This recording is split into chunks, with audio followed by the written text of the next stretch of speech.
On April 22nd, 1959, at London's Royal Albert Hall, Triumph engineers assembled an entire motorcar on stage in just 4 minutes while rock and roll music played. The automotive press watched as the Triumph Herald emerged a car that nearly didn't exist at all. Britain in 1959 was finding its feet after post-war austerity. Harold Macmillan had declared the nation had never had it so good. The M1 motorway was about to open, and the motor industry was booming. BMC was preparing the revolutionary Mini. Ford had the sharp-styled Anglia ready, and standard Triumph desperately needed to respond. The problem? They'd just lost their body supplier to their biggest rival. They had no modern tooling for monocoque construction and an aging range of standards nobody wanted. From this crisis came a car that would sell over 521,000 units and spawn an entire vehicle family that carried Triumph through the 1960s. The Herald story reveals British industry in transition, making virtue from necessity and proving that unconventional solutions can create lasting legacies. These 13 secrets show just how remarkable and flawed this Coventry car really was. Secret 1. The car was born from industrial sabotage. The Herald exists because BMC's Leonard Lord wanted to destroy standard Triumph. In 1953, BMC bought Fisher & Ludlow, standard Triumph's body supplier. When Triumph's chairman Alec Dick inquired about continuing for their new small car codenamed Zobo, Lord refused. Once contracts expired, no more bodies. Chief engineer Harry Webster's solution was radical scrap monocoque construction and design a separate chassis, a modern double backbone design with outriggers. Every panel would bolt on. The entire front end would hinge forward, different body styles on the same platform without expensive retooling. BMC's industrial warfare inadvertently created Triumph's most versatile platform. Secret 2. Giovanni Michelotti designed it in record time. Walter Belgrove, Triumph's chief stylist since the 1920s, left in 1955. Harry Webster traveled to Turin to meet Giovanni Michelotti, who'd worked with Ferrari, Maserati, and BMW. Michelotti delivered designs for a two-door saloon with 93% all-round visibility. The razor-edge styling was modern without being radical. The forward hinge bonnet came from Triumph's department, but the overall Italian look was pure Michelotti. This partnership would shape Triumph's lineup. The TR4, Spitfire, Vitesse, and Stag all bore his stamp. Secret 3. It cost £702, when a Mini cost £496. At £702 including purchase tax, the Herald wasn't cheap. The Austin Mini, launched months later, cost only £496. But BMC lost money on every Mini built. The Herald made standard Triumph a profit. For £702, you got a heater, windscreen washers, trip recorder, reserve petrol tap, and adjustable steering, all standard. The coupe added a water temperature gauge and lockable glove box. That price gap hurt initial sales. Only with the 1961 relaunch as the Herald 1200 did sales improve. Secret 4, the Motor Magazine, recorded a 0 to 60 time of 31.1 seconds.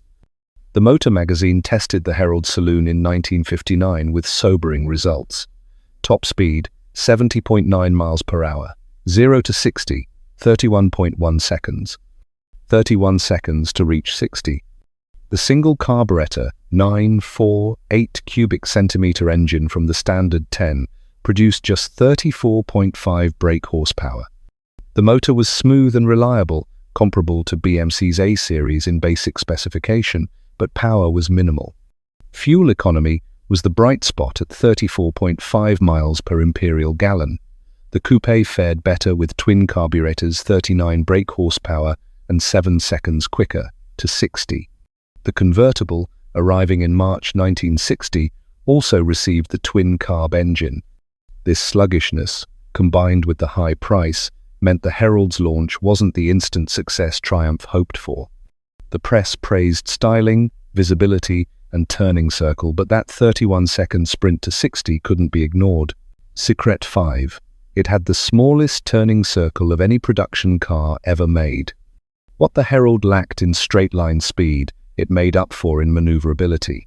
25 feet, that's all the space needed to turn a Herald around.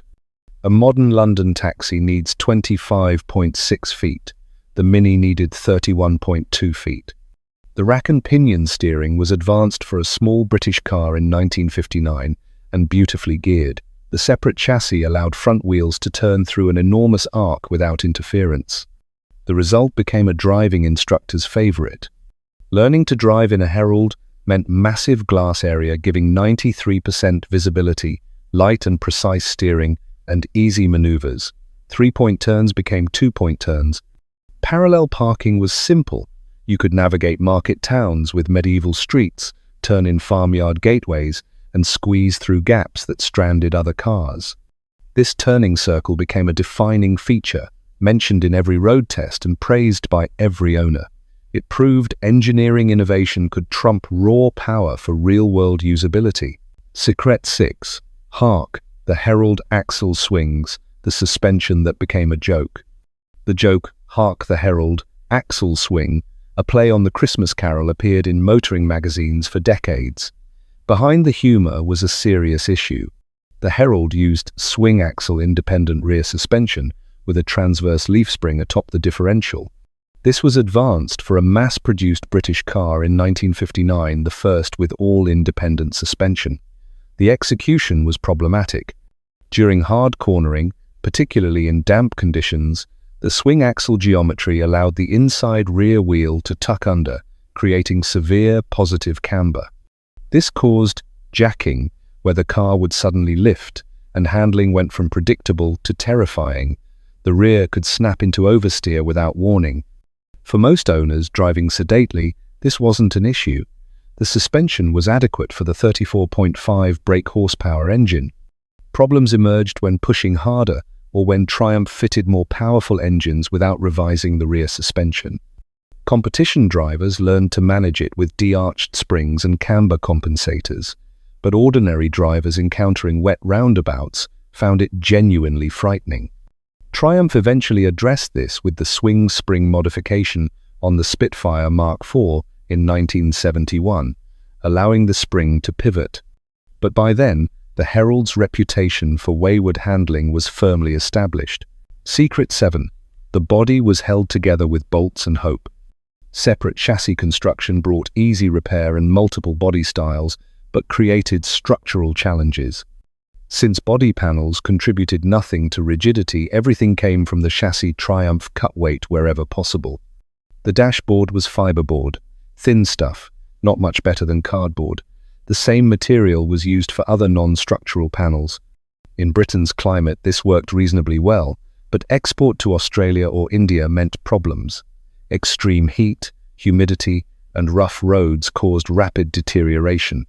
Constant flexing loosened body panels. Heralds developed squeaks and rattles. Door gaps changed. Australian owners found their Heralds couldn't cope with outback conditions. Fiberboard disintegrated and bodies loosened on the chassis. This same construction made repairs incredibly simple. You could unbolt damaged panels and replace them in your driveway. The entire roof could come off to convert a saloon into a convertible, though not recommended, as convertibles had strengthened chassis. Brilliant in concept, sometimes questionable in execution, but always practical, typical British engineering of the era. Secret 8. Financial crisis nearly killed it before the Herald. 1200 saved everything. By 1961, Standard Triumph was hemorrhaging money. The Herald hadn't delivered hoped-for sales. Build quality was inconsistent.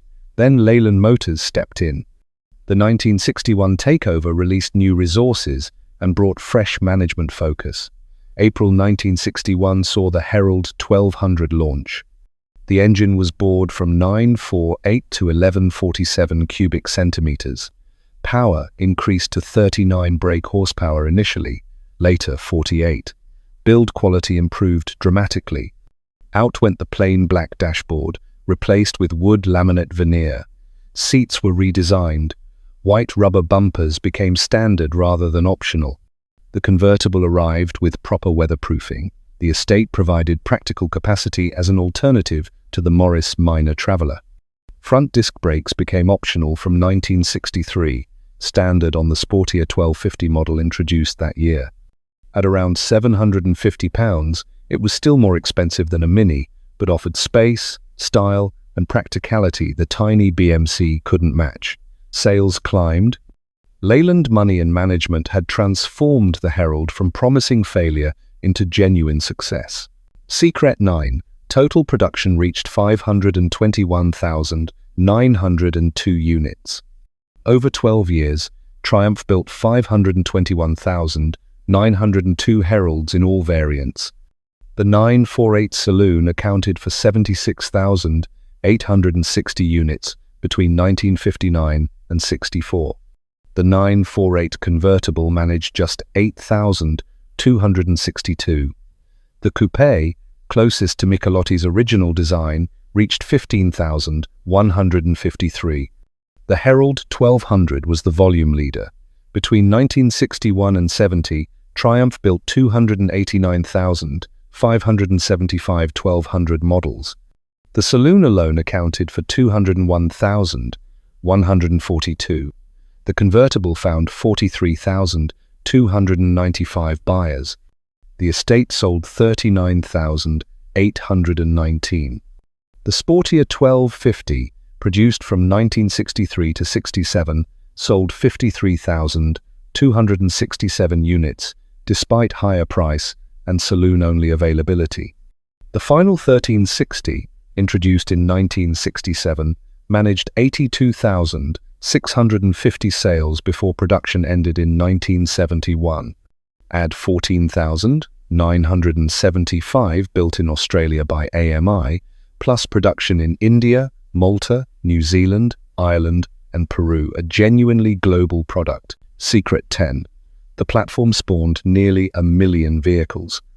The Herald's real genius wasn't just 500,000 cars, it spawned an entire vehicle family. That separate chassis, modular construction, and bolt-together philosophy created a platform for success. The Triumph Spitfire, introduced in October 1962, used a shortened Herald chassis with modified suspension and beautiful Michelotti bodywork. Over 19 years, the Spitfire sold over 314,000 units. The GT6, essentially a Spitfire with a 6-cylinder engine and fastback roof, added another 40,000. The Vitesse, launched in 1962, was a 6-cylinder Herald with uprated chassis and brakes. Between 1600 and 2-litre versions, Triumph built around 51,000. The Bond Equipe used Herald mechanicals. The Israeli-built Susita used Herald running gear. The German Amphicar borrowed the Herald's 1147 cubic centimetre engine. Approaching 1 million vehicles owe their existence to that 1959 solution to BMC's industrial sabotage.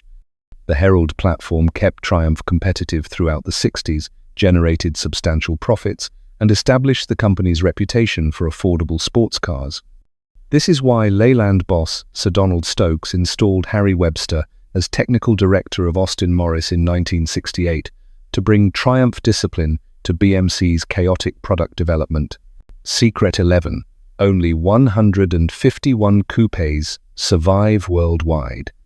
The coupe, which Michelotti originally envisioned as the Herald's definitive form, is now almost extinct.